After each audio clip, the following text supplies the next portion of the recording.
Hello and welcome back to A-Duck Reviews. It's me, Plush God A-Duck, reviewing another thing.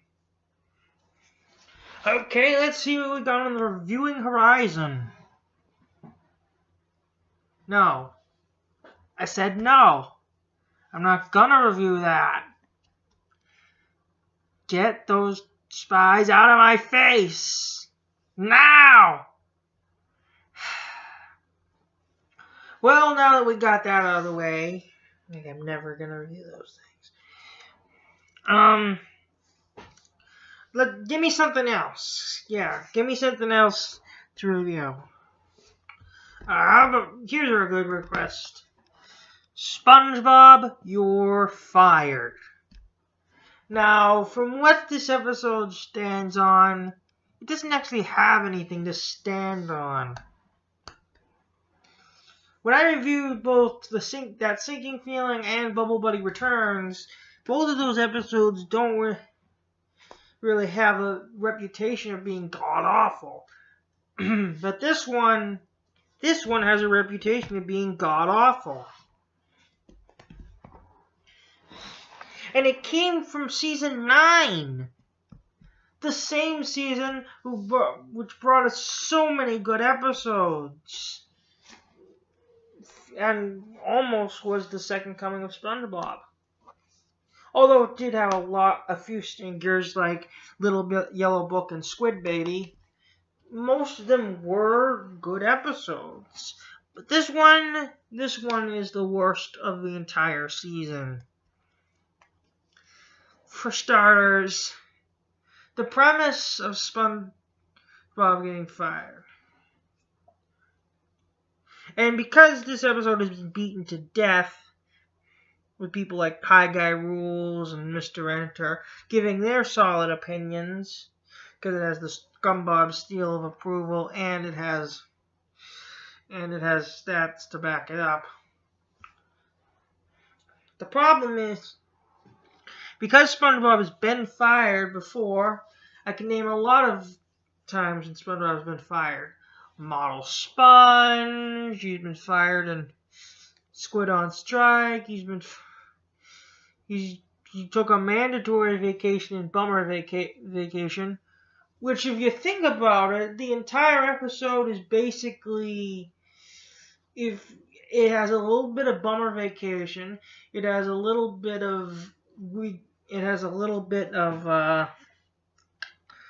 thinking about it, has a little bit of Krusty Dogs. It has a little bit of Model Sponge. It has a little bit of Libig Switch. So, no substance of this is original. And it also has a lot of SpongeBob crying. It literally has 3 minutes straight of SpongeBob crying. And also, the entire first half is just SpongeBob being bummed out. It's unhealthy to see SpongeBob like this. Well, sure, SpongeBob cries a lot in a lot of situations, but he doesn't cry like this. Also, there's tons of stuff that has already been explained in other videos before.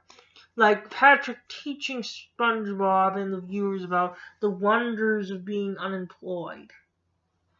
Also, the fact that Sandy is serving Dunk to people as not really in line with her character. And Patrick being mutated. Didn't really bother me that much. And honestly, with how much I watch SpongeBob, close-ups don't really bother me. But, all that aside, in the whole second half, you just SpongeBob repeatedly getting fired through the same exact process, which is not fun, not not a good story, and just feels like stereotypical time. Oh, and then after he gets fired from all of those jobs, he needs to make snail food for Gary. So he tries to make some snail food for Gary, and he does.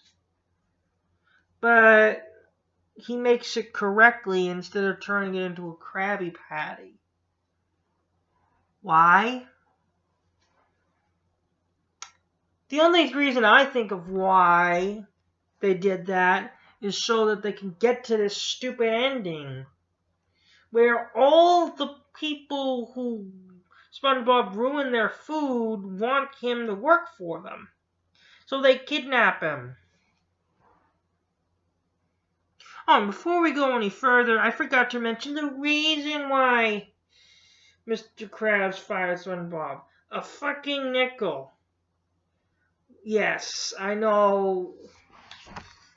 The joke is Mr. Krabs is cheap, so he would sell his own employee for a nickel. We've seen, even if you want to take it as a joke and you think it's a good joke, it doesn't work. They've done jokes like this in Born Again Krabs and jokes, and I can't remember on the top of my head, but there are plenty of other SpongeBob episodes where they did the Mr. Krabs cheap thing a lot better. And it doesn't have to be and it's a big glaring plot point that's just there.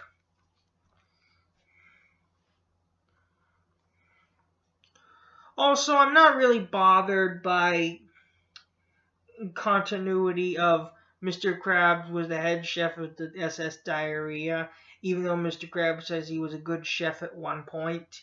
Because at the time of this, so at the time of when this came out, the episode Pull Up a Barrel hadn't been aired yet. And in that episode, it was said that Mr. Krabs was a Navy chef. So I'm not bothered by that much. But what I am bothered is how the rest of the story goes. So at the end, a guy in a Krabby Patty costume comes up and battles all the mascots. And it turns out to be Squidward. Now, I'm not bothered about the fact that Squidward doesn't fight. Well, actually, technically, he does fight. We fought once in Squid Defense. Squid Defense could be a reasonable alibi for this, but it doesn't really work in context. Also, continuity, blah, blah, blah, doesn't work here.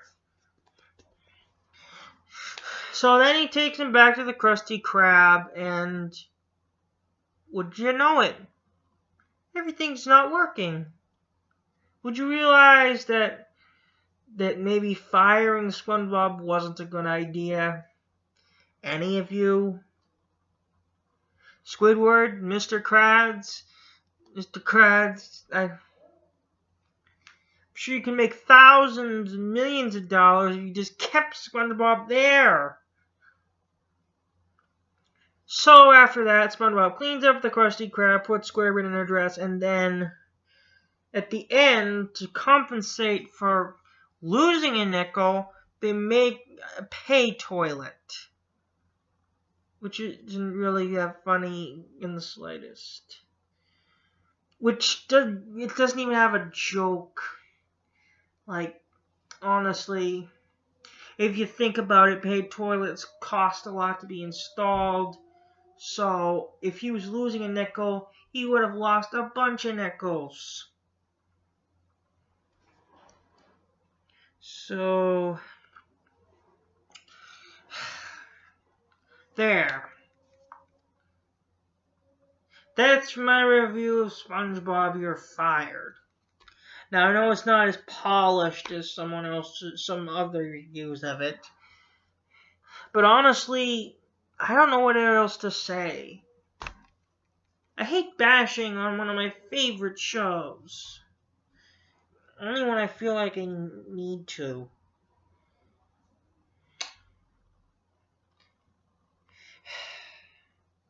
Well, this is Buscard A-Duck, and I'll meet you in A-Duck reviews later.